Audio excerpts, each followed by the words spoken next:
Hi,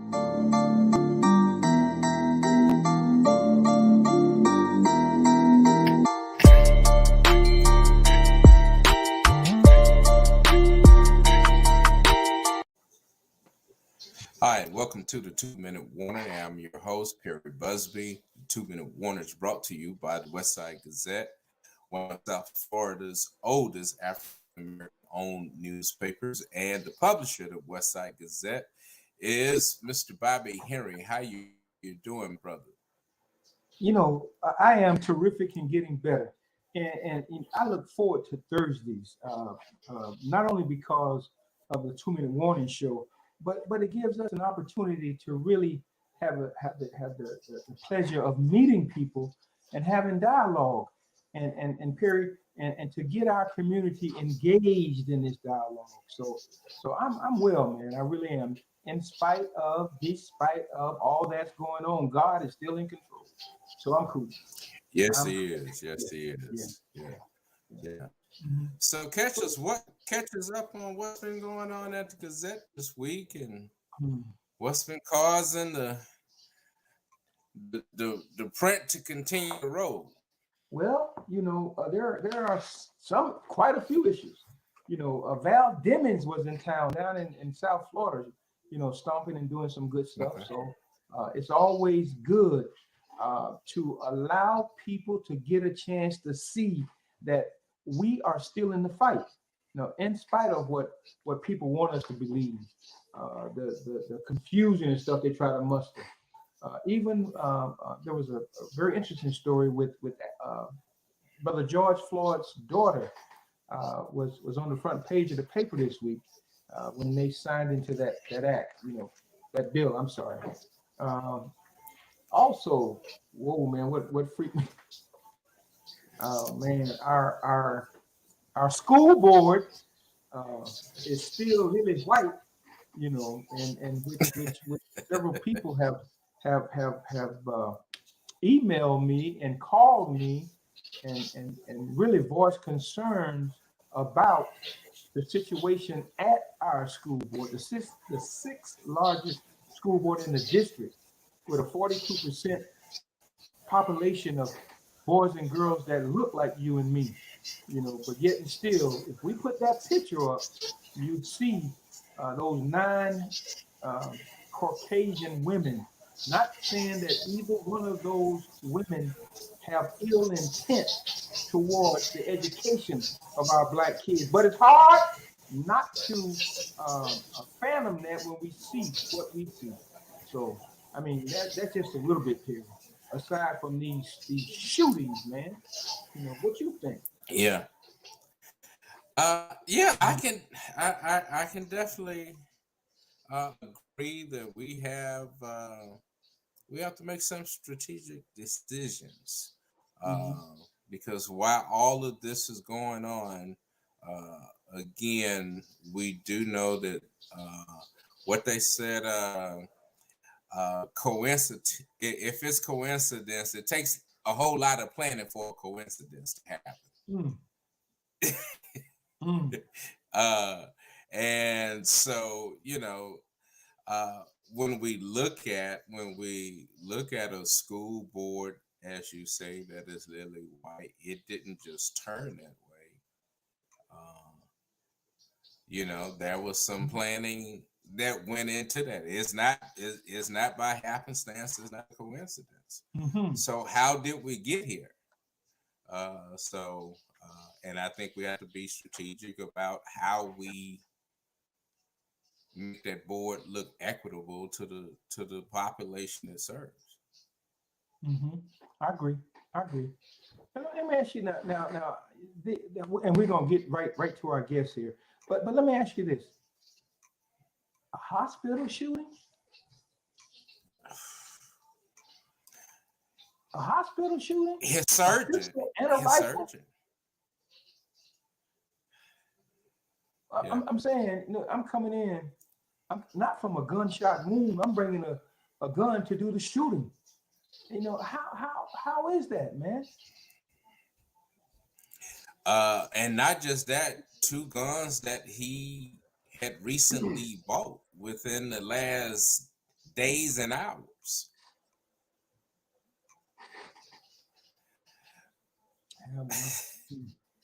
Yeah,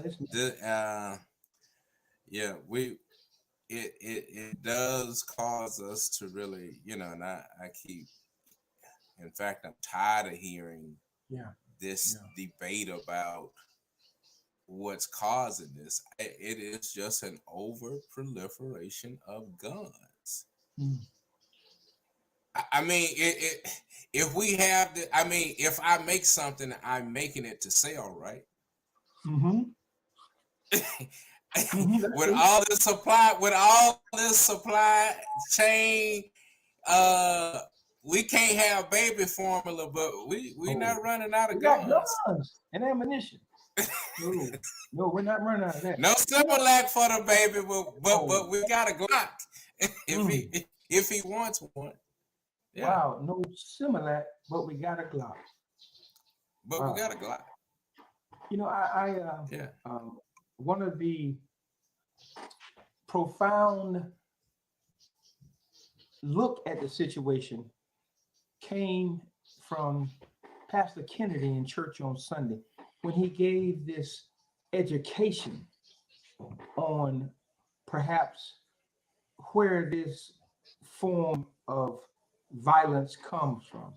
And I'm not going to get into that, but I would just say his points were well validated and surmised, if you will, what transpired from hatred to violence, from hatred to violence. So that in itself opens the door to the corridor of all of this violence, from hatred to violence. I preached. I'm done with the song for the night. Okay. If we can now, I don't have my apparatus up to see who's listening, who's commenting. So we gotta pay attention to see if they're saying anything out there. So, and if it is, and I hate to put you on the spot, but it just someone asked, a listener asked, how can they get their hands on a tangible Westside Gazette newspaper?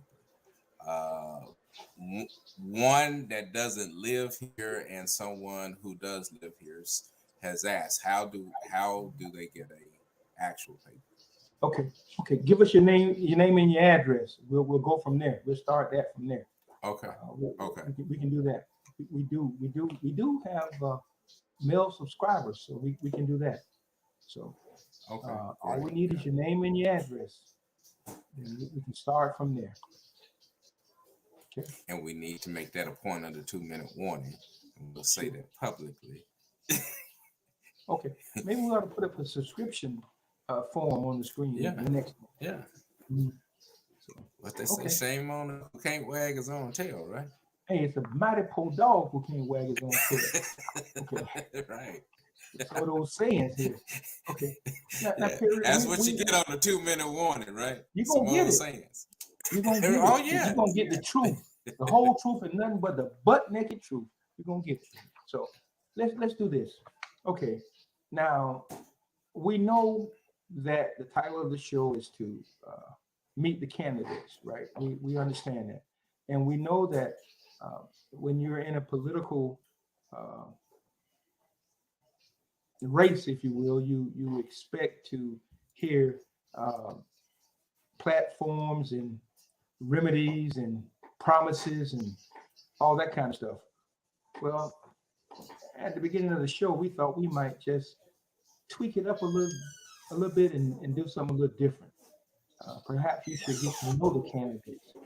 So if we can do that, Perry, we're in agreement to that we're gonna get a chance to meet the candidates.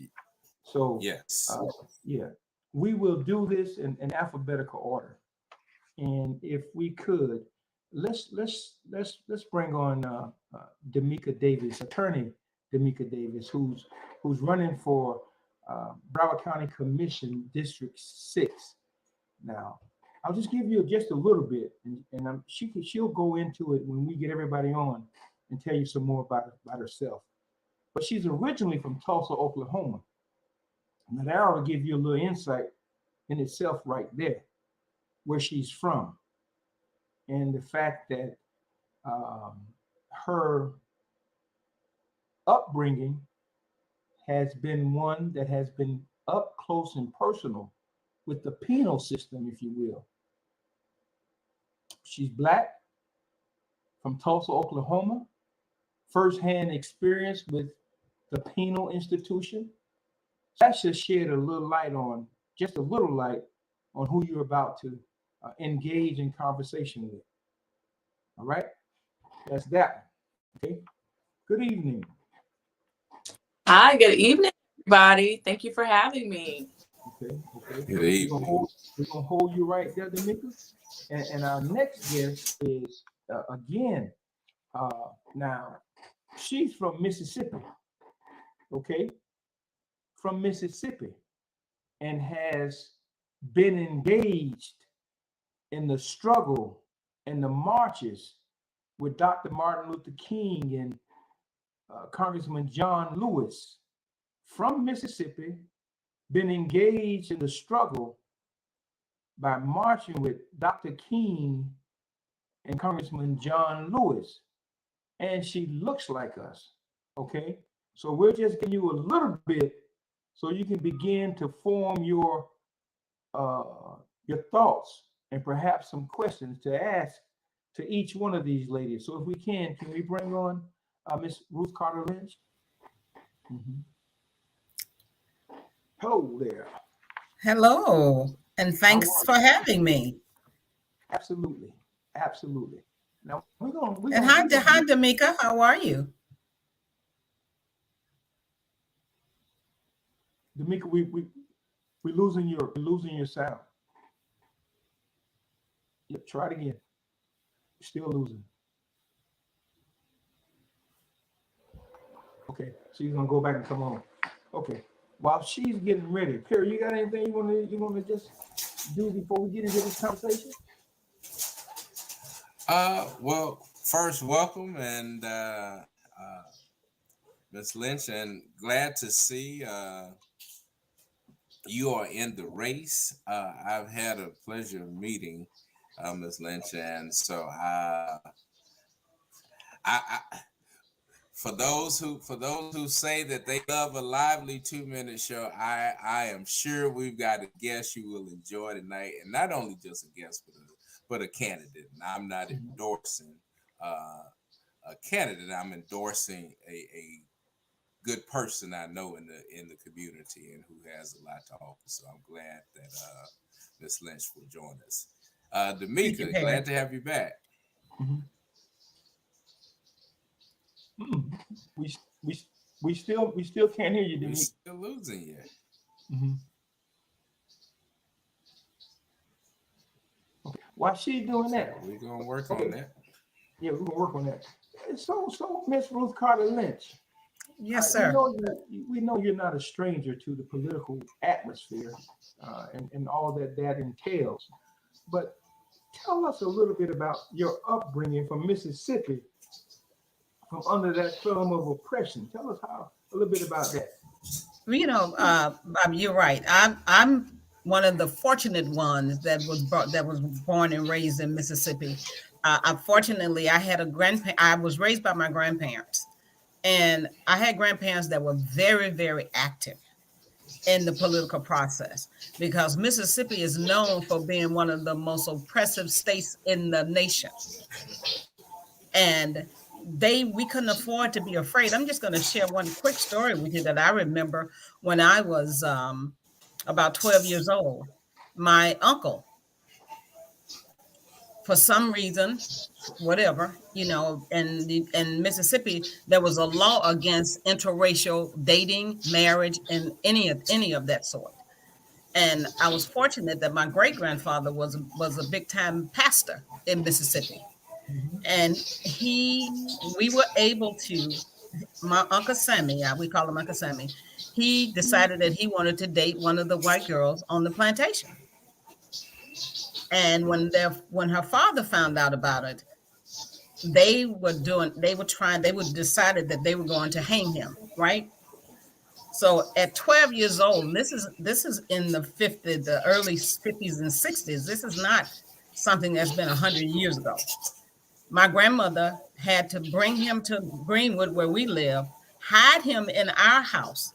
They took him over to the funeral home, put him in a coffin, and had to take him to the train station to ship him to Flint, Michigan. So I've been privy to that kind of oppression. Didn't understand it at that age much. All I knew that we had to get him out of Mississippi. And what's the funny part about it? She left and went to Flint, Michigan, where he was, and they married and had 10 kids. So that, you know, The white girl. yes, Okay, yes, okay, yes. okay. So when the moral of that story is, you can't, what is going to happen, what's going to happen is going to happen, right?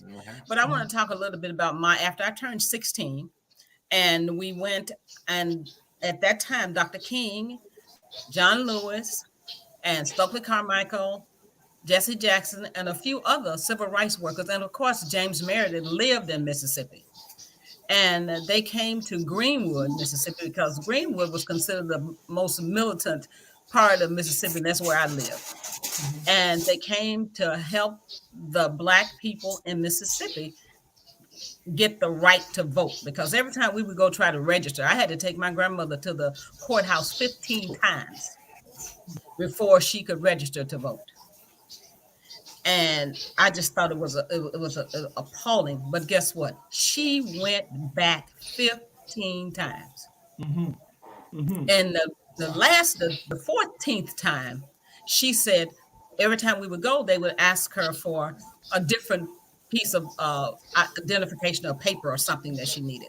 So she asked her last time, she said, would you write down Miss Jane or whatever her name, everything I need, so when I come back here, I won't have to come back. I won't have to come back again. So the white lady wrote it down, and she, of course, threw it to us. So we went outside, and I said, Mama, I said, why do you keep coming back here? She said, because if we don't vote, we are doomed as a race of people. She said, voting is the one thing that nobody can take that away from you. And I'm going to segue that into when you were talking about the school board, Bobby, earlier, Mr. Henry, earlier, when you're talking about the school board, here's the deal. Part of the problem, reason why we only have, and we've allowed them to relegate us to one seat on that board. And as of now, we don't even have that seat at this moment. But that's going to change. But the best way to change that is if we get out and vote. You gave a stat at the Democratic Black Caucus that just was appalling. Only 10% of all of the voters in Broward County voted in the last election. That's appalling. And we do have enough voters of color in Broward County to change that dynamic. I am first generation integration for Mississippi Public Schools. First integration generation. First integration generation for Mississippi Public Schools. Okay. And our education, now, let me just go on record. Busing was the worst thing that ever happened to our community, if you ask me. And I say that because the only people that were disenfranchised and had to get up at 3 or 4 o'clock in the morning to get to school were the Black kids, because we had to be bused over to the other kids. Now, on the flip side of that, to the white schools, on the flip side of that, when we got there, we found out that the books and everything they used were light years ahead of the books that we had. We found out that the books, we were getting the books from them. The books the year before that they had used would be given to the Black schools. So as a result of that, I lucked out because my grades K through 8 was in Catholic school in Mississippi, and that's a whole nother story. I'll tell that one day. It was in Catholic school. So when I got over to Greenwood High School, I had enough. I had been educated. I had a great foundation, so I was able to compete. There were 227 Black kids that went over to the Greenwood High School. Come graduation time, the first year, only 27 graduated. And the fallout from that is the kids that couldn't make it, they either drop out and they just got left behind. Like here again, I was fortunate. I was one of the 27. I had the opportunity to go to Mississippi Valley State University on scholarship. So that was great. And the wonderful thing about that is I was the first person in my community to go to college. Mm-hmm. And everybody in that community got together and raised $650 so I could have some spending money when I went over to the college. Mm-hmm. I will never forget that. That's why I continue to fight. That's why community is so important to me. And it's not about me, because my grandmother always said, you will never go as high as you need to go unless you pull in somebody along with you. And that's one of the things that really amazed me. But John Lewis, we had the opportunity to sit at John Lewis's feet at my cousin's house, because, you know, they couldn't stay in the hotels in Mississippi. So we had to put them up in the different houses, right? Hold that story right there, because we're going to get into that too. Hold that. Okay. Hold that, because I'm a historian. I love that. Okay. Now just hold that. Now on the other side, Dameka, are you attorney? Are you ready? Can you hear? Yes, sir. I'm hoping. There we go. Now we in. There we go. You got it now. Coming from Tulsa, the Black Wall Street. Now let's talk a little bit. Give us a little foundation of who you is. Well, thank you so much. I'm just so honored to be here. You know, the Westside Gazette, when we first spoke, I told you it meant a lot to me. I'll share that story, like Mrs. Lynch said, in a minute. So I'm originally from Tulsa, Oklahoma. I am born and raised there. Matter of fact, I don't know if anyone knows, but wherever I go in whatever space I'm in, I'm always uplifting our story, because they're trying to take our story from us, quite frankly, and I'm not going to let them do it. Tulsa is Black Wall Street. There were people that looked like you and I that owned businesses, owned banks, libraries, stores. Our people had a lot of resources and wealth in a street in Tulsa by the name of Greenwood. And stop. Greenwood. Okay, let's go. Isn't that crazy? Mm-hmm. And on actually yesterday marked the 101st anniversary of the unfortunate Tulsa race riots. So on June 1st, 1921, a rumor went out about a young Black male raping a white woman. That was never true. And the Ku Klux Klan burned Black Wall Street to the ground. There were several African-American men, women, and children that died. Their homes were taken from them and their businesses were burned to the ground. There were essentially, they were placing the bodies in mass grave sites that we don't know where all these people or their families are to this day. My city is doing everything that it can to preserve the history of it, but nothing has ever been returned to the victims of the Tulsa race riots. And so unfortunately, my city has, even from a young girl, I always knew we had some very tense race relations, but I never knew why. And in fact, I never even knew about the Tulsa race riots until I went to college and moved in Atlanta, because it was never in my history books. It was never taught to me in school, even though I was born and raised right in the area. I never even knew about it until I went to Atlanta.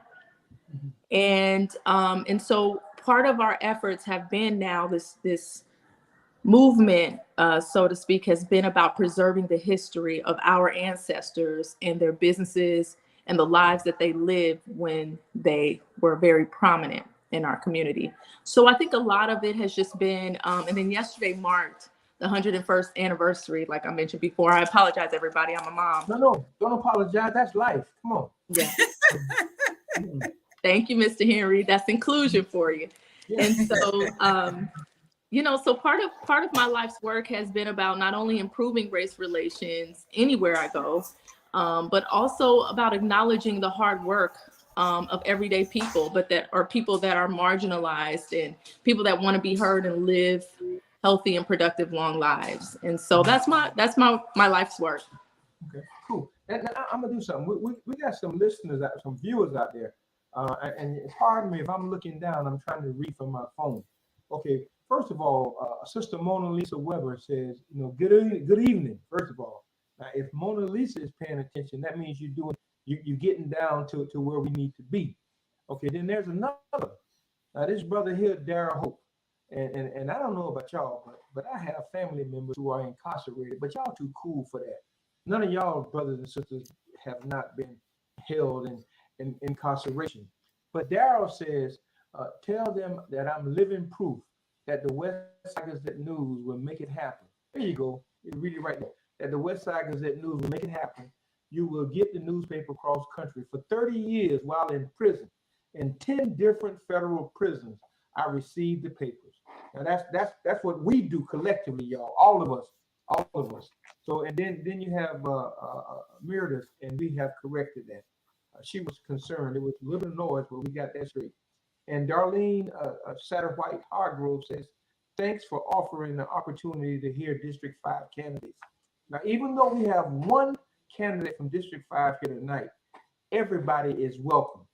Okay, now I just want to say that. Everybody is welcome. Now, what I want to do, Dameka, is tell us, your personal, what drew you into where you are personally. And then Ruth, we're going to come back to you. Okay. Wonderful. So, I used to always be, Mr. Henry, I used to be, to your point too. You remember when we first met and I told you that my clients in the jail, every time I go see them, I read your paper. Yeah. Westside Gazette. So it is there in Broward County. So I used to be very ashamed of my story. And the funny thing about me running for office, this primary, is that I came to love my story. So my mom, she had me when she was 15 years old. And, my mom had a total of 4 children. She had all girls. And at some point in her life, she turned to a life of crime. My mom, she started selling drugs during like one of the beginning of the war on drugs, so to speak. And she got swept into some of the draconian sentencing that came right along with being convicted of selling drugs. And so she became a convicted felon at a very young age. And so, I've seen firsthand the effects of convictions and what it had on everyday people. The difference really was for a lot of people that fall within her category is that she was a woman. A lot of people, when they think and they visualize people being incarcerated, they think of men. But incarceration does look like me. And when women are incarcerated, it does have a substantial impact on families because usually women are the caregivers in families. Not all the time, but, speaking generally. So when my mom got incarcerated, my sisters and I were separated. And she did her best trying to keep us together. But, there's only so much that she could do. She was not able to obtain the employment that she wanted to obtain because she was a convicted felon. She could not get she couldn't live where she wanted to live. And obviously she could not vote. And that's one of the main reasons why voting means so much to me. And most importantly, getting those that can vote, getting them registered and getting them to the booth means everything to me. Okay. Miss Carter-Lynch. Again, Yes, sir. at the beginning, we said that you were no stranger to the political arena. What has drawn you to never give up and come back into it? I was raised to never give up, Mr. Henry. And let me just stop for a minute and give a plug to Westside Gazette. You know, I came on the scene into Broward County in the January of 2000, and I have had a subscription to the Westside Gazette for 22 years. The paper comes to my house. And you and I are not strangers to each other because we worked on projects across the state together in order to help because when I moved here, my job was the director of diversity and emerging markets for Alamo National Car Rental. That's when I moved here. And in 2004, they decided to go to Oklahoma, believe it or not, Dameka. And I'm like, okay, I just come from Minnesota and I want to go back to cold. No. Once you come to Florida, there's no going back. But that, while in that office, some of the employees, my staff, that worked with me, their kids were having anxiety attacks in the third grade about the FCAT. That's what drew me to invest into the Broward County school system.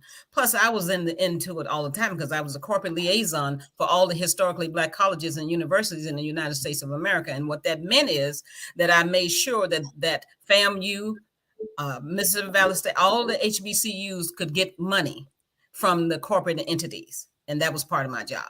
But at the end of the day, having to fight for everything in Mississippi, you can't give up the fight. And Bobby, I never forgot what those people told me. When you go to that college, you're not going for yourself. You're going for everybody in this community. And we expect you to do good. And by the way, Dameka, my mother had me at 16. So, and she had my brother at 13. So the wonderful thing about grandparents is back in the day, they took up the slack and for our kids. And I have a sister that was a crack addict and she went to prison, my baby sister. She had 7 boys. I had to take on 4 of those little boys. So as a single parent, I had 2 daughters and 4 little boys that I was raising by myself. So education for me, I know it transformed lives. Because I had to make sure that those little boys got an education when they were with me. And one of the things that irritated me about the school system, and that's across the country, when I took those 4 little Black boys into the school, now I always took them because I moved into school districts. The first 2 days that they were in school, the principal called me and said, well, we're going to put them in special education. Excuse me? You going to do what? These kids been in that school for 2 days. So, of course, that started this fight with the school system, making sure that our kids get the proper representation. And knowing how to fight is another point, too. There's a certain way you have to do that when you're trying to get what you need for your children. Okay. Let me say this, and I want to put this out here. We sincerely appreciate all the accolades, but I don't want nobody out there thinking that you got to come in here and blow smoke for the Westside Gazette. Lord knows, and I know we got haters.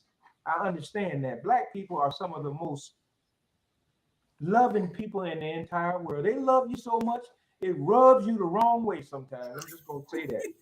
So I want to clear that up. And Lord knows, y'all know. Okay, now we're gonna touch a little bit on this political stuff. Okay. Yes. Perry, you ain't gonna leave me out here by myself. You gonna come on here? No. Okay. Let's go and read some of the comments while we do this. Okay, Ruth, we got a question for you, and it comes from Mona Lisa. Mona Lisa is a community, down to earth, tried, true, vested, a person who loves her community. She says, how connected is Ruth to the children in the community? What is her blueprint? And Ruth, you can Mona do it. Lisa. Don't write no book. Come on, No. I'm gonna give it to her real quick. Currently, I have been in the community working with the kids since 2004. That's how connected I am. I've been working, but I'm going to give you what I'm doing now. What I've been doing the last 6 years. I'm the senior advisor to the mentorship program at Parkway Middle School here in Broward County.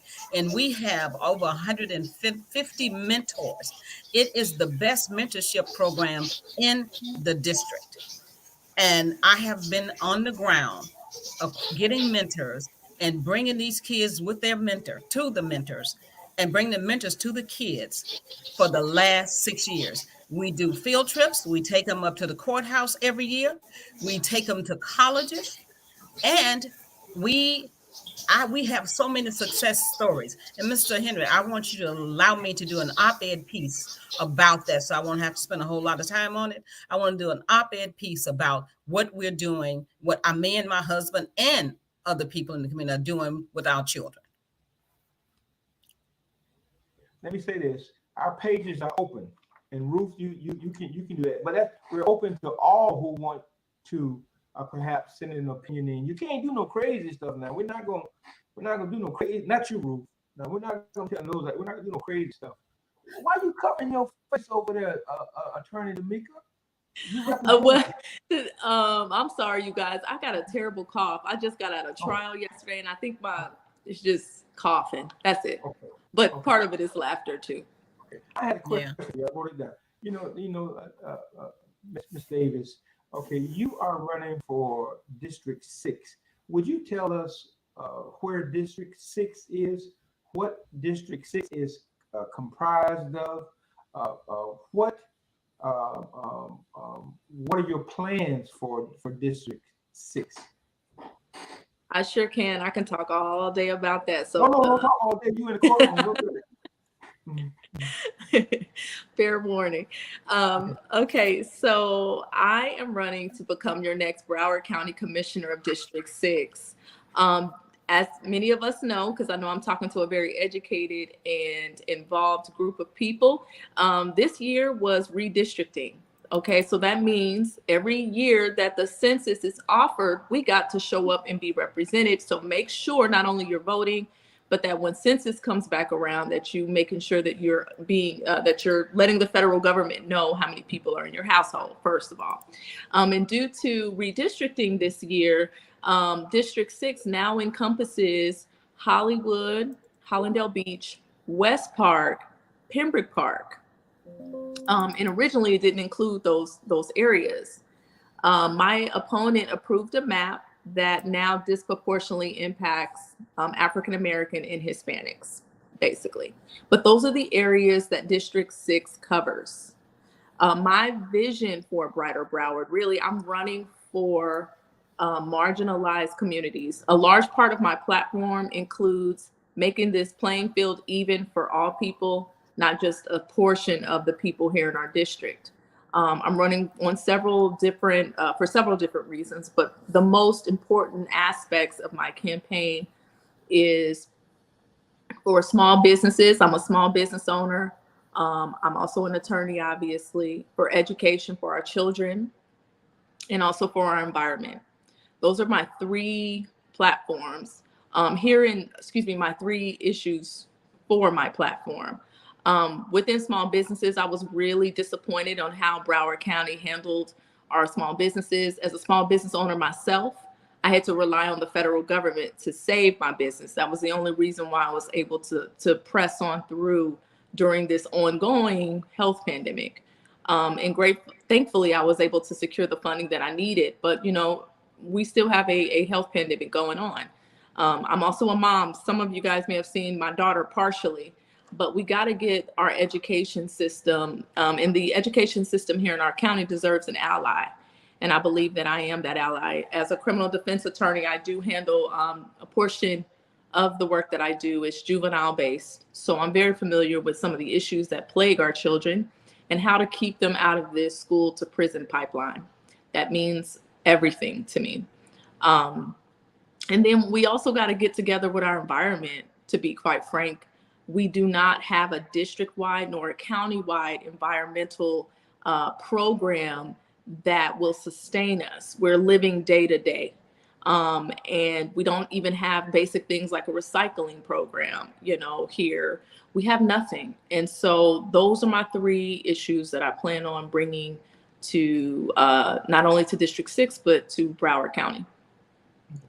Okay, I see, and Perry, you're not saying anything, but I see that the audience really want to hear from Ruth. Now let's put up a couple of those questions if we can, and don't you go nowhere, Dameka, Attorney Davis. Okay, it says, school board candidates, what's your plan to strengthen early learning, pre-K, and Head Start? And that's from Daniela Pierre.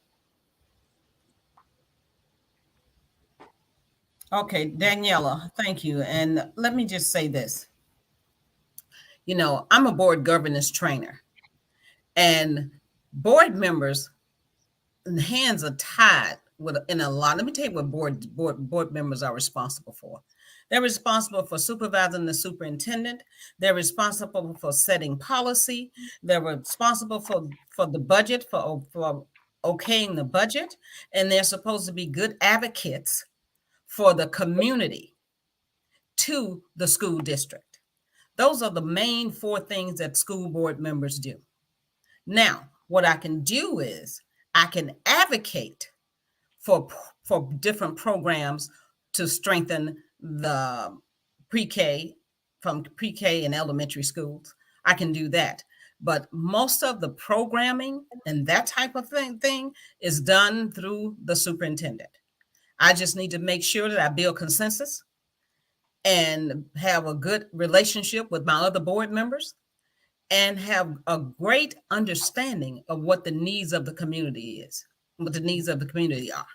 So that's basically what a school board member does. But as an aside, I can always bring forth whatever the community needs and wants. And Ruth, Ms. Lynch, yes. may I jump in, because you may. You're explaining it, and I want our audience to get a better grasp of that, because you're explaining exactly the role of a school board member, but the expectations of a school board member tends to be something else. And so how can we help constituents understand how we can be better advocates? Because that's what they're asking. I know they're saying, I need you to fix it. So how do we help them understand how to get it fixed? Well, first of all, we've got to get back to community education. And let me tell you what I mean by that. With community education, that means the parents, the teachers, the pastors, the activists, all of us have to be on the same page. And and the message is student achievement, doing everything we can to help educate our kids so they can be the best that they can be. And educating our kids, not just for local or national education, but education for them for global entrance. This is a global society now. It's a global economy. So we have to be able to do that. What I can do and what you all can do, I should come back to the community. And let me say this too. You don't have one school board member. You have 3 school board members per district. And let me explain that.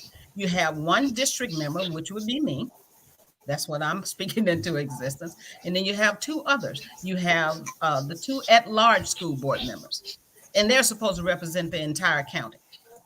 So what we need to do, come back to the community as a group.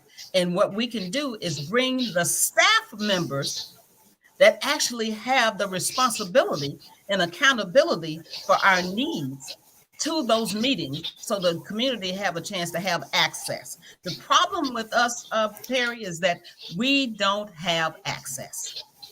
Okay, but please, I want us to reiterate we're the talking rule. We're talking to the choir, but as they say, we need to put where the goats can eat it. What you just said is very pivotal in the sense that if we are strategic, then we have at least 1/3 of the vote for everything we want. We have Yes. our local person, and then we have 2 at larges. I don't think our people understand that, and maybe even our candidates. So again, for the You sake want me to of go over us what they being do, what the stupid, board does? yes, please, Okay. yeah, help them understand. A board member's responsibility, and this is good. I'm glad you asked that, is to 1, set policy. 2, be good fiduciary students of the taxpayer's dollar. Okay. 3, oversee the budget and make sure we're spending your money right. Okay. 4, we need to be good advocates for the community and bringing forth the needs and the wants of our particular community. And we need to be great advocates for the Broward County School District. And on top of that, and these are just board duties, we need to come back to the community and we need to hold forums and have you all tell us what it is that you want. Because I think a lot of time, because we are such people, we try to protect us from us. So a lot of times we don't give you all the truth, down and dirty, raw truth. And that's what we need to come back and talk to the community with. Just like Dameka was saying, we need to have partnerships across the board, because all of this stuff is connected through education. Okay, Did I answer your question, Harry?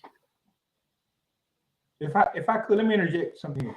So the question that I would ask, being the devil's advocate of what, how can we be an advocate for a system that has failed us? Okay, let me tell you what you can do. I'm just, what do you call that term when you just put it out there, but you don't expect an answer for it, just to mention it? It's not recorded, but it's not rhetorical, right? You want us to respond to it? Okay. We're on the same page. We're on the same page. That's all I. Okay, all right, I got you. Here's what we can do. First of all, we need to understand that system. Most of us don't understand the process, Bobby.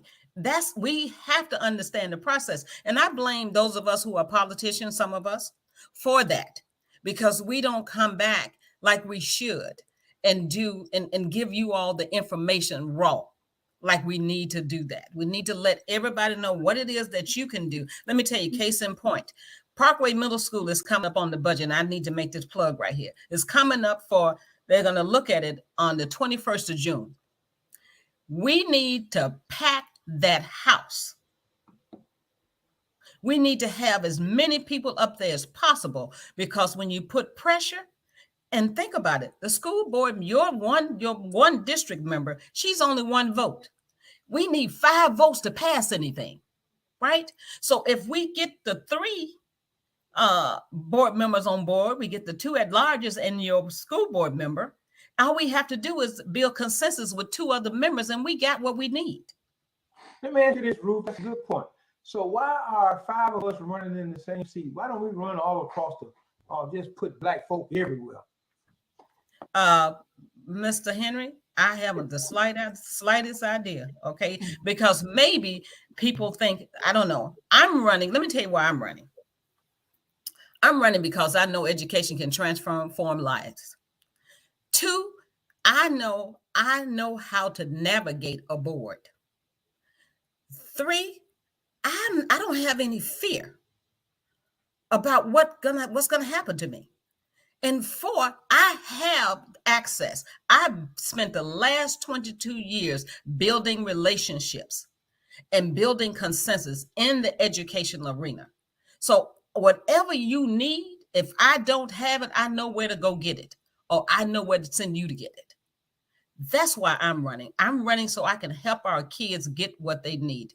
I want to have you all to have us come back, because here's the deal. There's so many things in the Broward County School District that's available to our children that nobody knows about. I sit on the Broward Education Foundation board. We give out We've given out over $300 million in scholarship, and you can count on your finger just about it how many of those full scholarships, and it's for our kids.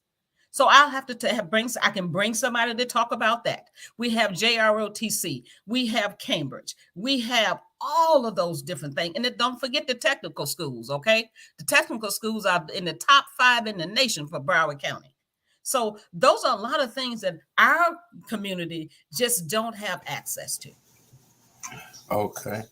And I want to ask something because I don't want this to just be a circular conversation about what we know, because we know there's degrees of where people are and what they know. Right. But let me ask a question that is affecting both of you and all of us. There is a demographic shift happening in Broward, especially around housing and surely around employment.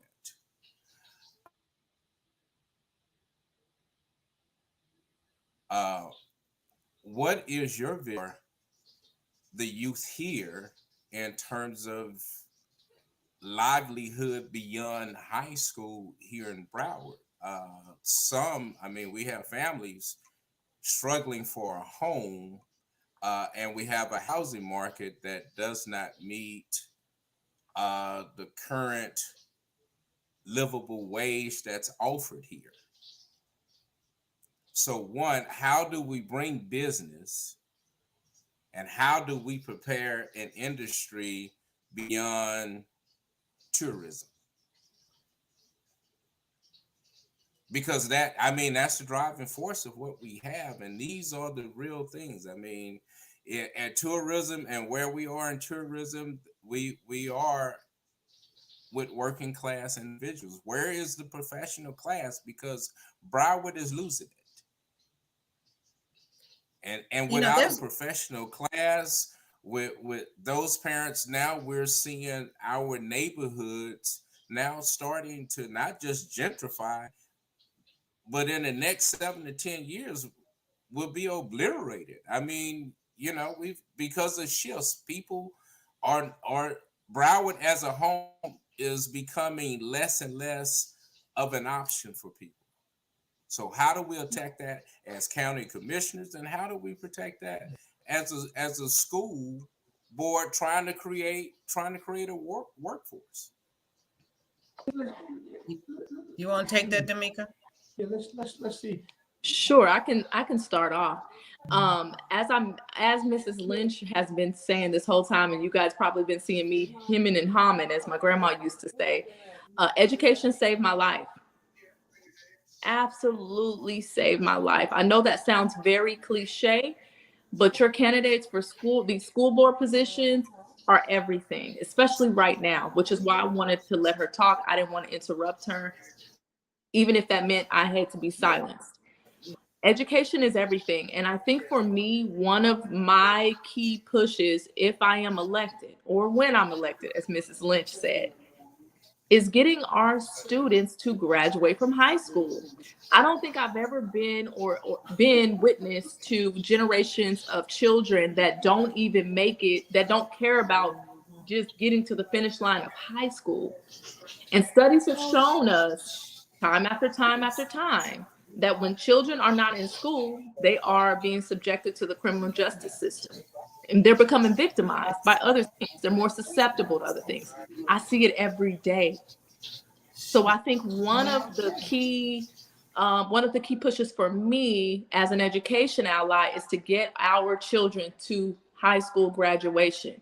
I'm not even saying pushing college on everybody. I'm not even pushing law school on everybody. I'm pushing a high school diploma on everybody. There's no reason why our county should not be maximizing its efforts to get our children to graduate from high school. And you want to know another thing that the COVID-19 health pandemic rose to the ground, surfaced for a lot of people here, is that our children can learn in different ways. Y'all see my kids all around here. I've also had clients of mine that said, Ms. Davis, I wouldn't have been able to graduate from high school had it not been for the fact that I could take online classes make up my credits, and be able to graduate from high school. You want to know what doors a high school diploma can open up for these children? It's ridiculous. And so it's not only just about the educational aspect, of course, we got to make it more inclusive. I mentioned that before. Whether it's online, whether it's in person, it's giving these families options. That is what the COVID-19 health pandemic has taught us. So there's an educational aspect. There's also an employment aspect that we got to tackle hands down. It's to the point where, if I'm being honest, family, our residents and constituents in this county cannot even afford to get gas, to buy clothes. We got to decide between, am I going to be able to pay for my baby's child care, or are they going to have to stay home with me? Like, what am I going to do? And so for us, it's multifaceted, but to me, that is how we bring equity to Broward. It's through education and through employment opportunities. But it can't be, my undergraduate education is, I'm an economist before I'm a lawyer. So I studied how money influences people's behaviors. And I totally agree with you, Perry. We cannot be just a tourism state. We have to diversify streams of revenue for not only our state, but our county as well. And depending on only one source of income, as you can see, we should not be doing that in the year 2022. We got to divide it up. Go ahead, Mrs. Lynch. I'm sorry. No, I was going to say, to Perry, to your point about one thing in order for any industry to come here, the one thing that corporations look at, because I spent 35 years in corporations, they look at school system. They want to bring their kids to a good school district. I moved in school districts. So we've got to make sure that our school is performing up to par. And let me just say this. Little do people know, Broward County School District is one of the top school districts in the nation. It has programs, but the problem is we don't market them well to the community. We don't market them well to our constituency. We have a thing called dual enrollment, where the kids can go to school, and for 2 years, when they graduate, they already have an associate's degree. That's 2 years that their parents don't have to pay for. That they can get that in high school. They also have a thing called technical education, Atlantic Technical, Arthur Ashe Technical, Sheridan Technical, all of those schools, because kids are not, a lot of kids just don't want to go to college. Let's just call it what it is anymore, because they can go get a certificate and make $100,000 coming out of college, certified, being certified in an area. So there's a lot of things we can do. We have to do that. And here again, as housing, that's something that the commission and the people we all have to be worried about, because I'm telling you, at the end of the day, there are 6 things that the community has told me in my research. Student achievement is number 1. Mental health is another one. That's another thing that COVID made raise its ugly head, is mental health. We're having a lot of that. Had a 10-year-old kid threatening to go to school and shoot up the school last week, and he got arrested. And this was in Florida, by the way. Increased violence in the schools. They are having fights in these schools, middle school. I'm talking middle school, every day fights. And the last thing is living wage for teachers and administrators, referendum increase, and the status of the bond program. Those are the things that people are concerned about. And we got to find a way to pay people to live here. Okay. Let me say something. Being a product or a byproduct of this school system, Broward County school system, and I'm glad to see that perhaps the pendulum is beginning to change, if you will, but it has to change in the direction of people that it has not normally changed for. And I'm saying that is that we can talk all of the good stuff about bond referendum and student progress reports and all of this. The bottom line is, if we were to check the statistics right now, you will see where black kids, black and brown kids, have fallen. Is that a correct word? Have fallen at the bottom of the scale. Now, so the question should be asked, what has caused this to happen? Well, if you look at what a kid is seeing, there is no hope. Again, I maintain the fact that you coveted first what you see. And if I don't see any black people or brown people in position that I should shoot for, why in the hell should I go for it? And then I have, and I'm sorry. No, I'm not sorry. I am not. I am unapologetically concerned about our black and brown students. And I'm saying is that when we don't have people with a cultural sensitivity, if they ain't my color, how in the hell can I expect to get ahead when you kick me aside? When your statistics say, for instance, the Promise Program, what is the Promise Program? Who's putting money into the Promise Program? Or they're saying the pipeline to prison. At the age of 4th grade, I'm kicked out of school and I'm headed straight to prison. Do you really care? That's the question. And Mona Lisa, I know you're chiming in on this, but you're not the only one. All of us need to be concerned about what's happening to Lil Johnny. What is going on with Lil Johnny that he don't want to? Well, hell, he ain't seeing nobody that look like him. I'm sorry. I don't mean it. Stop saying I'm sorry. I am not sorry. Until this system has changed to be more inclusive.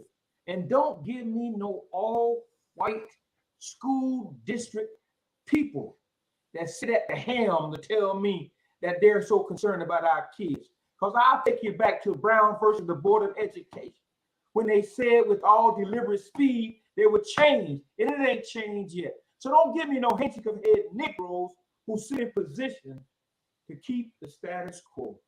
Simple as that. I'm not running for the school board. I'm not. And let me chime in, Bobby. One thing that we can do, you have to be inside the system to change it. You know, a lot of things we do, we try to do on the peripheral. First of all, once you know the process, you can work that process. But here to your one point to you that you made, it's going to take every black, brown person in this county to be willing to step up, not just for their children, but for all of our kids. I didn't mean to laugh. I'm not laughing at you, Ruth. I'm laughing at a comment. Could you put that comment on the screen from, is that Ms. Pierre Grant? Which one? We've had quite a few. But when she said there were people inside the system, shit still the same. So, well, I mean, but that does bring the question, because Ms. Lynch, you've raised some good points about the fact, one, that we do need to be strategic about what we have on the board. Yes. But at the same time, and again, my look at education is in the rearview mirror. Mm-hmm. And so again, shouldn't we at least begin to look at reimagining what education is?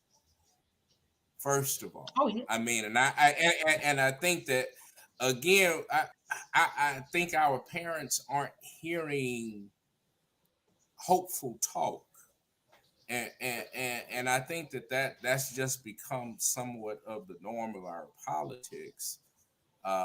Is either we're talking about the pain we in, or talking about what other medication that's out there that we take in the cope. In terms of what programs are out there, whatever programs are out there have just been coping mechanisms. So what can we do? How do we begin? Because our schools and our communities weren't like this. Whether it was Brown versus Board, give a damn. We weren't saying that our schools weren't good. We just said we needed better. We needed stuff that was equitable products of education. We didn't say that we needed white teachers.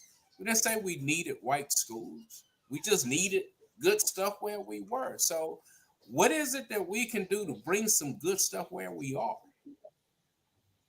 And how do we reimagine that for our communities? How can our schools and our leaders help propel us? I think we keep looking for leaders to fight them, and we don't have leaders who will lead us.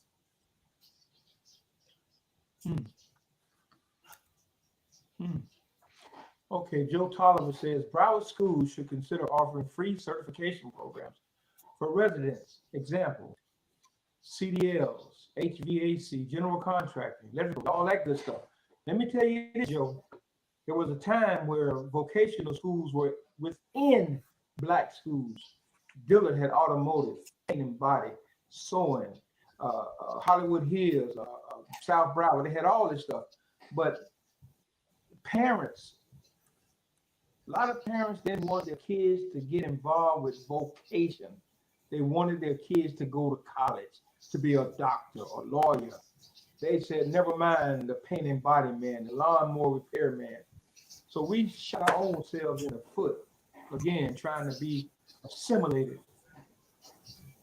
I'm sorry. But you know, we do, Bobby, we don't have them in individual schools like we did back in the day. Every school had a shop program. Every school had home ec, had something.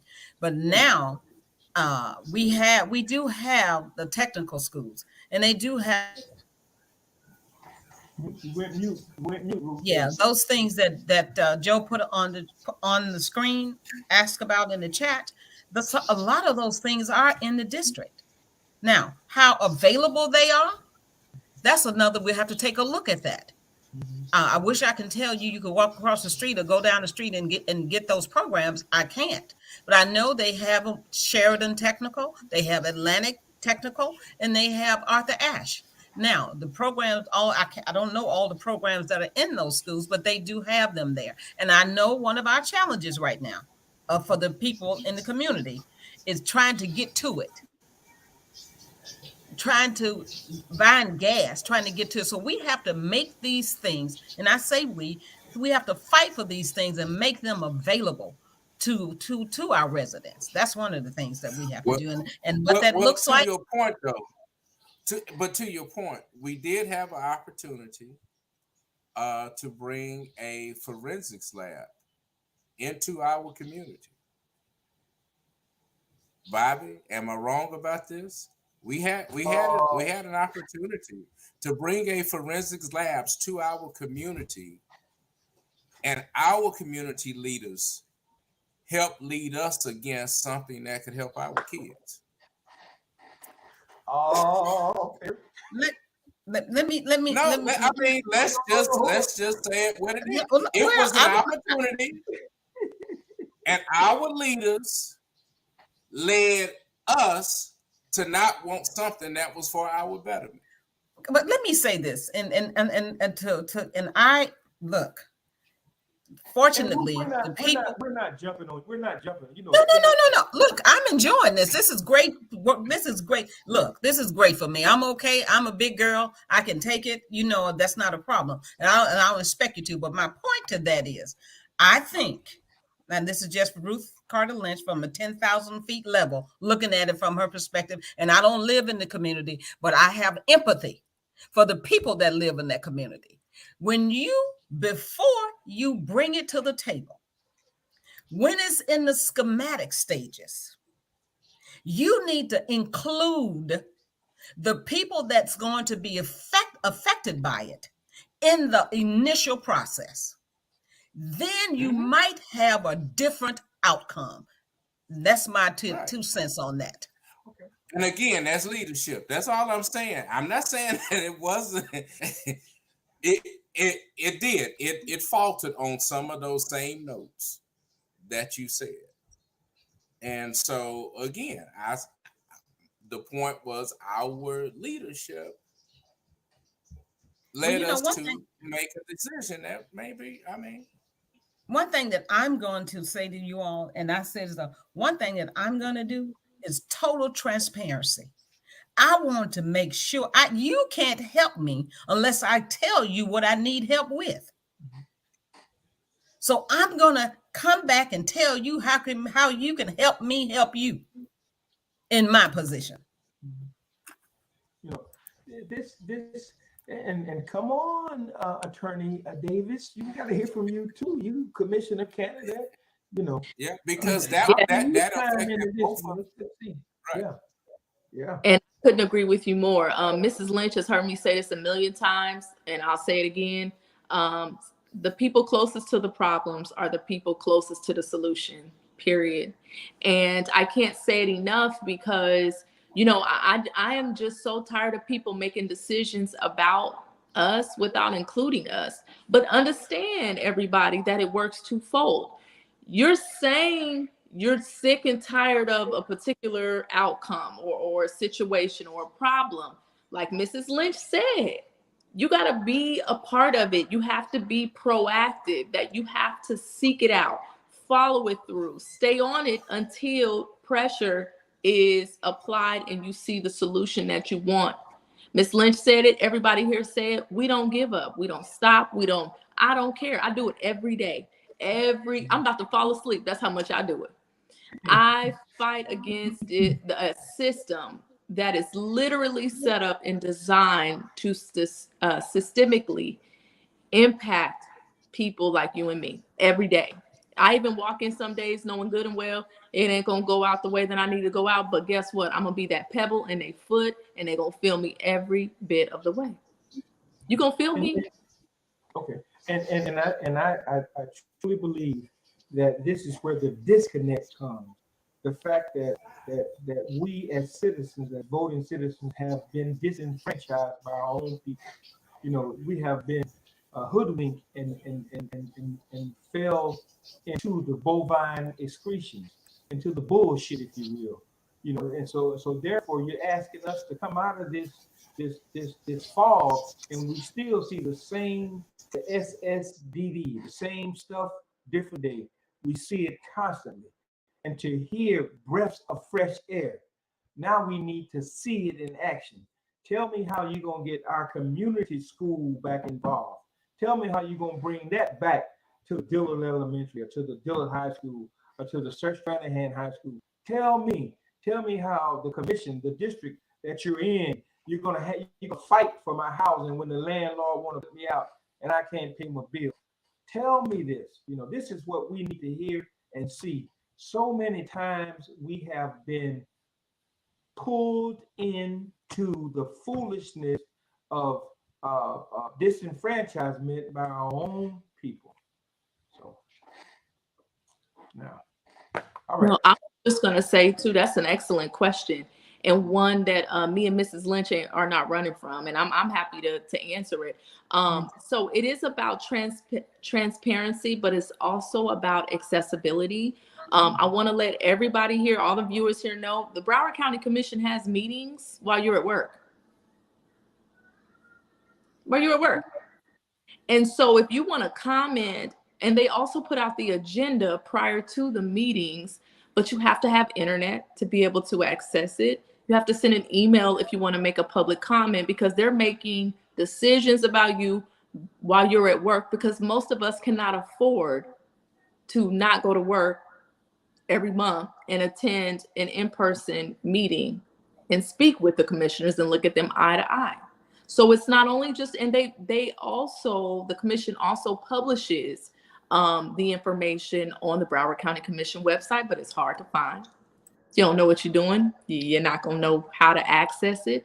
You won't be able to access the agenda or how the commission voted. And so, again, it is not only about transparency, but I believe it's also about accessibility. Most everyday people cannot make it to a commission meeting at 9 and 10 o'clock in the morning. Not when I got to drop off Isaiah to school. It just won't happen. So we got to make it accessible. And like Mrs. Lynch and everyone here has been saying it, bring it to the people. Forget my schedule, because I'm a public servant. I know I've been a public servant before I ran, before I announced that I was a candidate. I go to the people all the time. You know how many calls I get from the jail, and I got to go to the jail on my mama's birthday, on Mother's Day, on my birthday, on baby girl's graduation, pregnant. I go because it's not only just a job for me, it's deeper for me. And if that's how I have to build and create partnerships and trust, why else would I be running?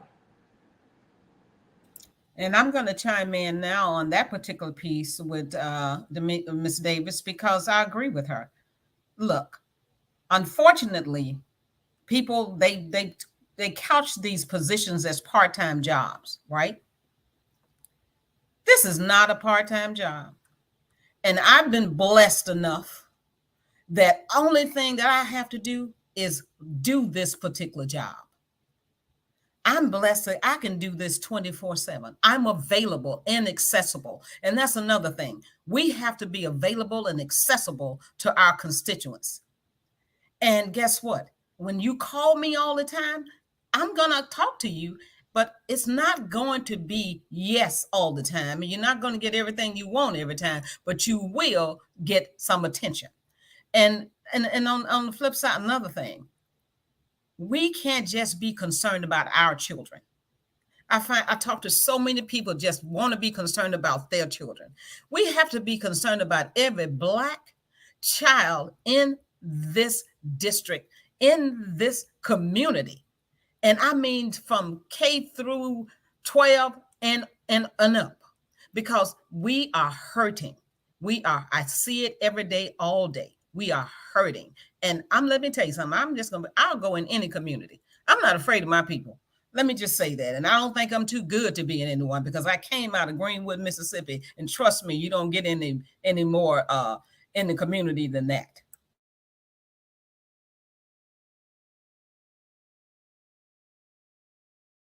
Okay. Okay. And so on that note, what is it? I guess Bobby's gonna close out.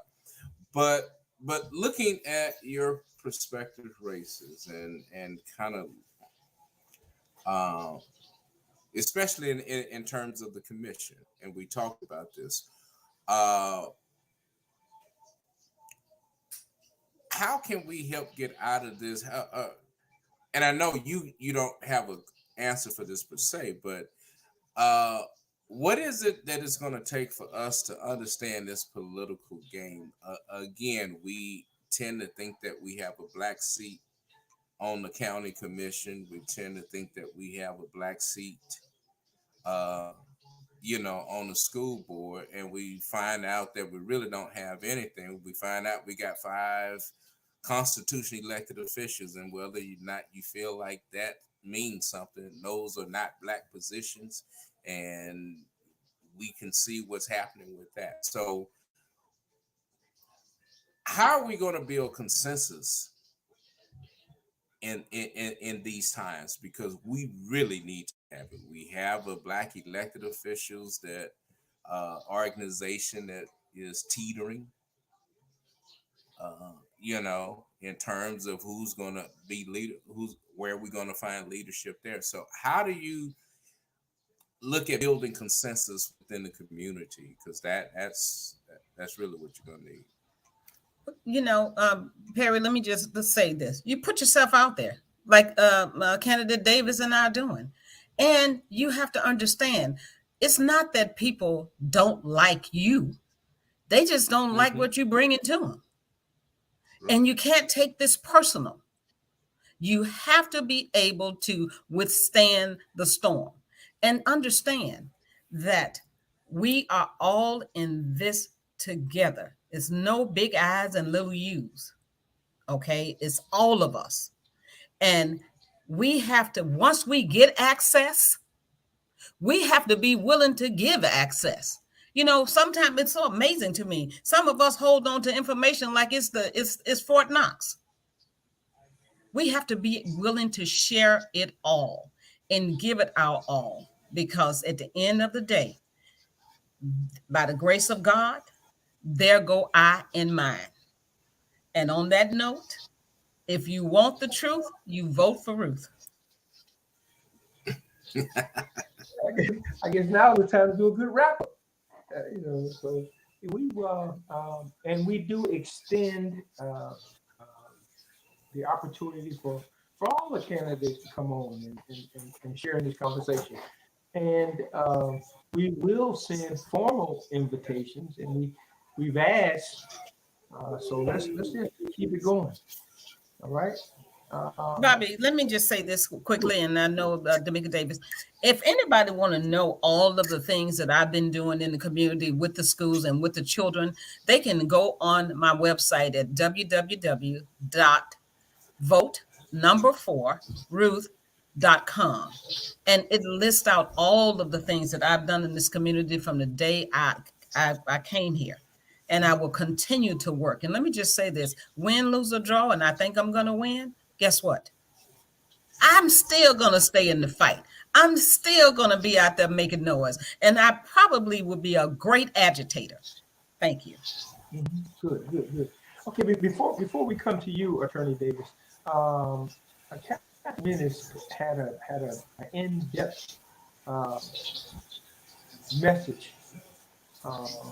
And I don't know if it's too long for us to put it up on the screen, but it talked about Broward County and its contracts for apprentice.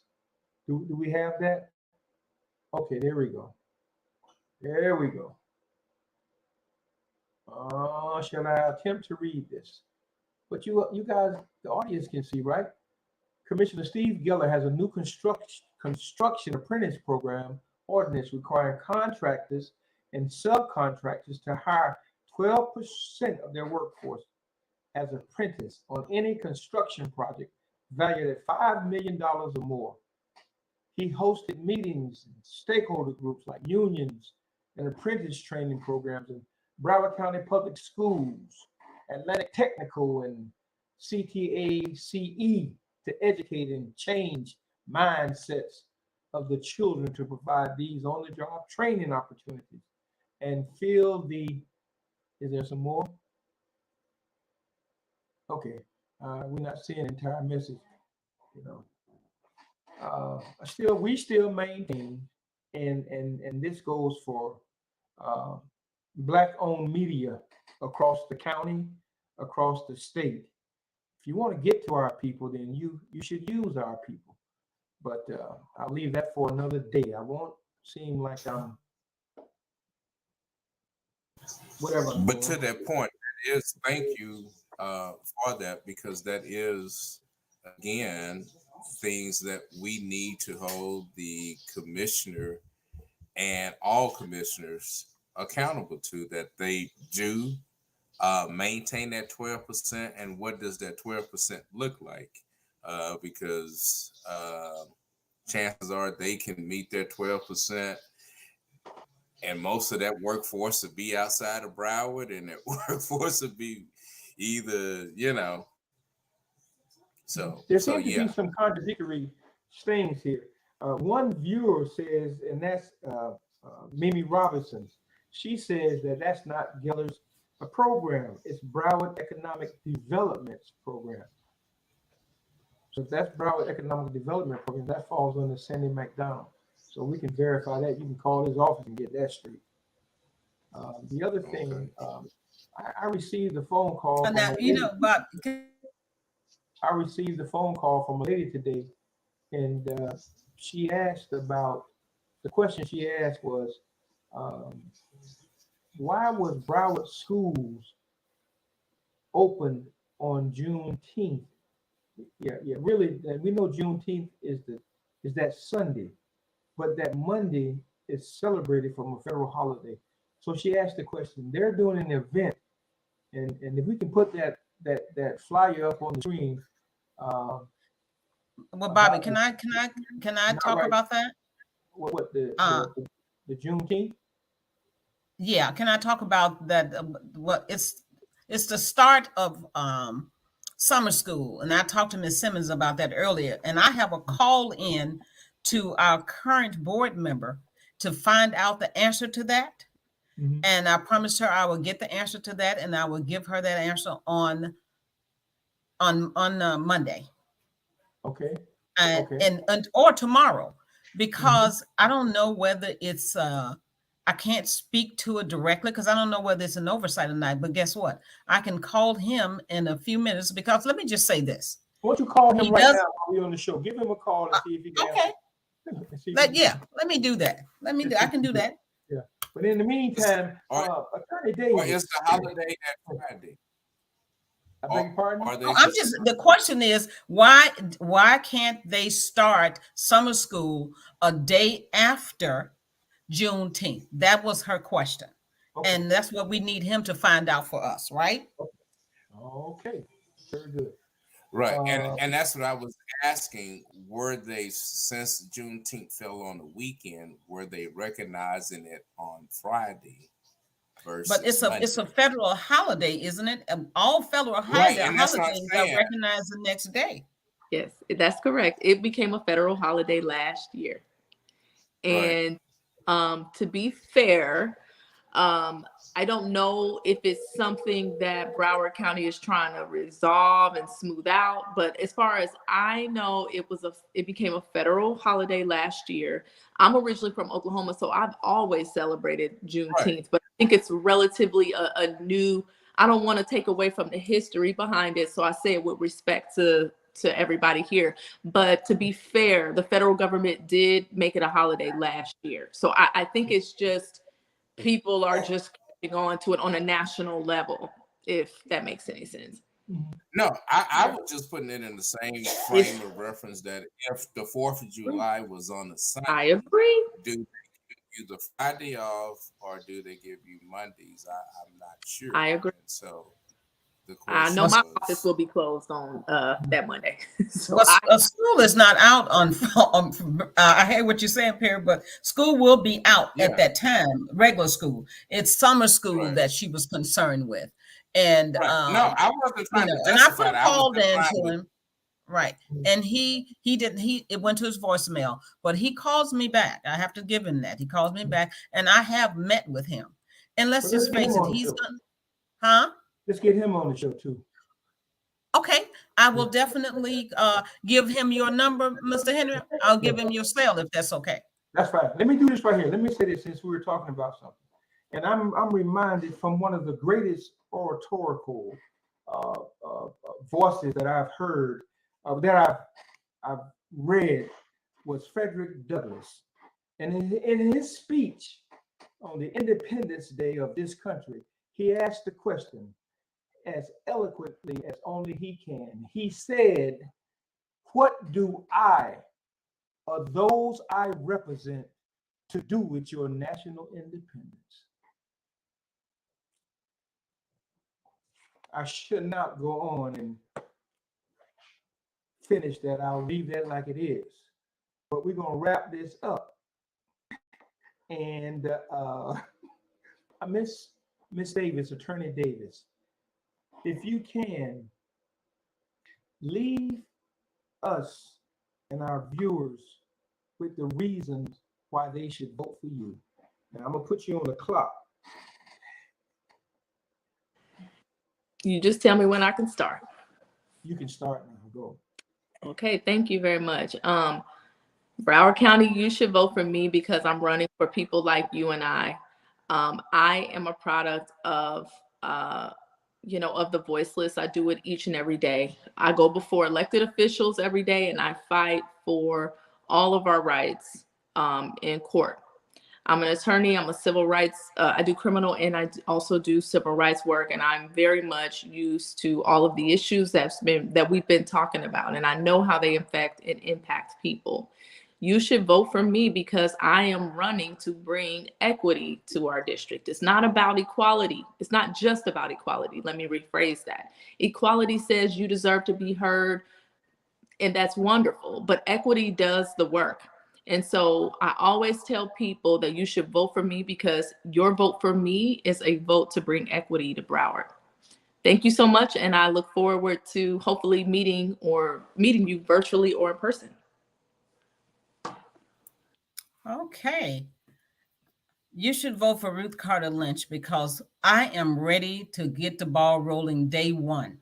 I do not need any OJT, and that's on the job training. I'm ready to take that seat and start bouncing those balls today. I've already built consensus with the people on the board. It takes 5 votes to get anything passed. And you have to be able to play in the sandbox properly if you want to get things done for your community. I promise you the best representation, transparency, access that any candidate can provide. If you want the truth, you vote for Ruth. Okay, Brother Perry. Well, Dameka, Ms. Davis, Ruth, Ms. Lynch, thank both of you for coming. I've had the pleasure, like I said, to have some really lively conversations with both of you, and really think that you bring a lot to the table for our community to consider as leaders. And I think we need thoughtful leaders and leaders who know what it's like to be on the front line, as well as leaders who are grounded, just in who they self, because they say about power, it does reveal you, reveals your intentions. And so our community has struggled a lot with leaders who did not understand their power or even understand their abilities. And so we applaud you, and I'm sure there will be those who support you. But one thing I know is that with you at the table, you are going to give thoughtful discussion and you're going to bring a fight. So for that, we're grateful. And I just wish both of you the best. And please come back, keep us informed, not just about your candidacy, but about the work that you're doing in our community. Because both of you have your hands in a lot, and our community really needs some good advocates just as yourself. So thank you for joining us tonight. Thank you. And you know what? Hold our feet to the fire as well. A lot of times we politicians get in office and we don't force them to do what they're supposed to do. I'm personally asking you to hold my feet to the fire. I agree. I would just echo the same thing that Mrs. Lynch said. Part of what I do, the work that I do, is holding the government to the fire and holding the court to the fire, and I welcome it. So I love to learn.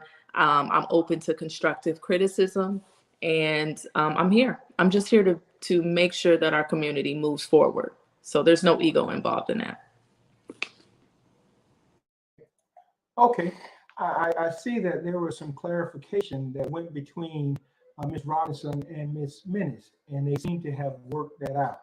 And that's what it takes. Even though we may stand at opposite ends of a situation, if we can come together at the end and do what's best for the people, that's the value of working together. We may not always agree, but if we're on the same team and a play is called from the coach, then all those involved will take care of their assignments.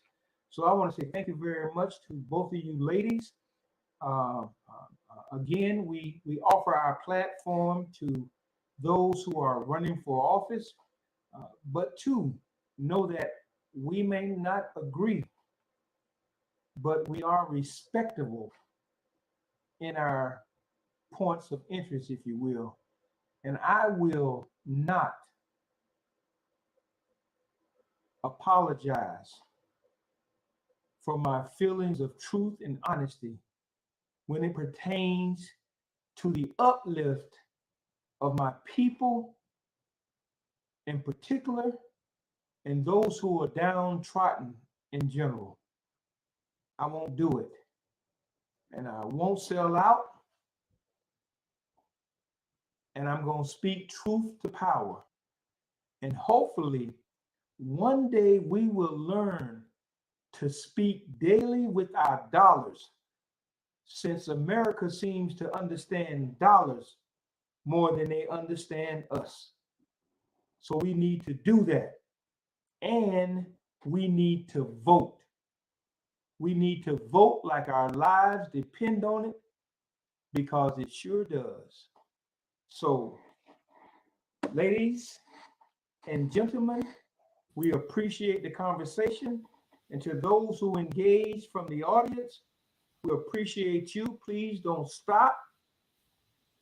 We will continue to do what we can to keep the community informed. You may not agree, but doggone it, you're going to be informed.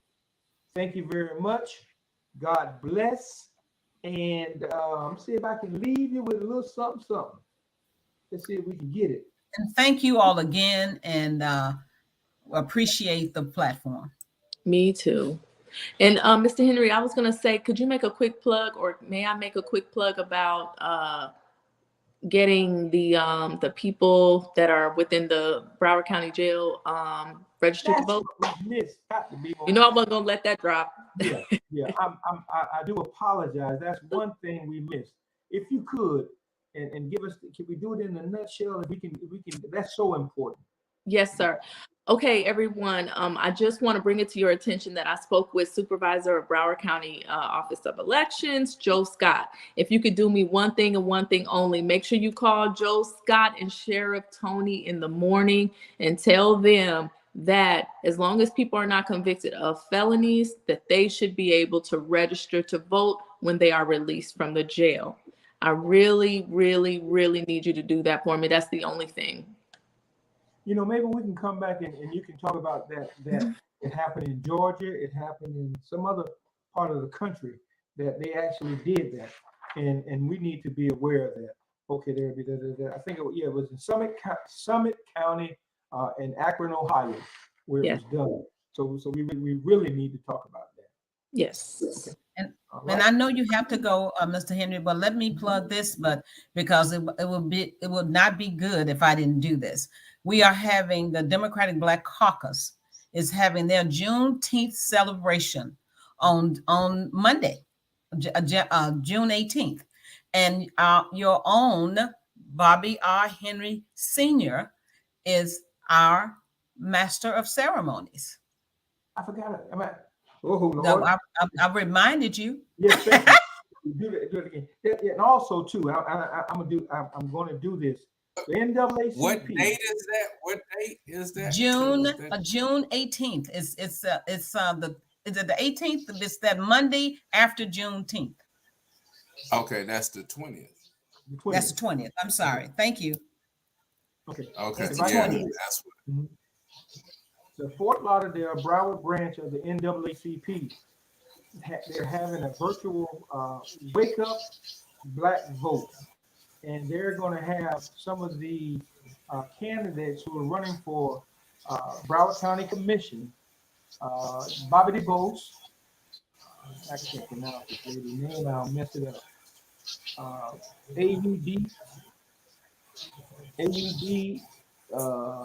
SCARD, I'm sorry, Hazel Rogers, Robert McKenzie, and Miss Ruiz Nicholas.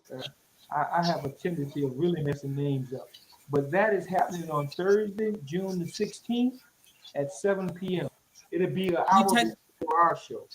Yes. Gatel Ruiz. It's Gatel Ruiz. Yes. So that should be quite interesting. So I'm putting it out there. Now, if I could, I'm gonna leave y'all with this, and Facebook would probably cut me off, but it's okay. In all fairness, and everything is on the one. Ruth, this is for you.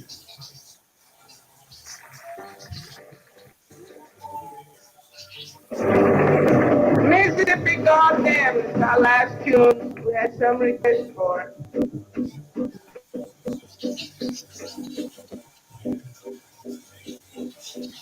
Alabama's got me so upset.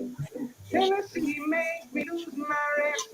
And everybody knows about Mississippi, goddamn.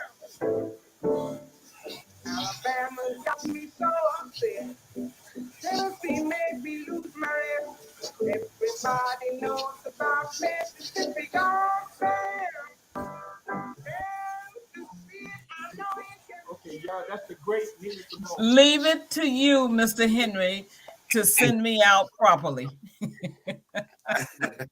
So, ladies and gentlemen, I see we're still live. Are you gonna cut us off? So, but okay, are we ending?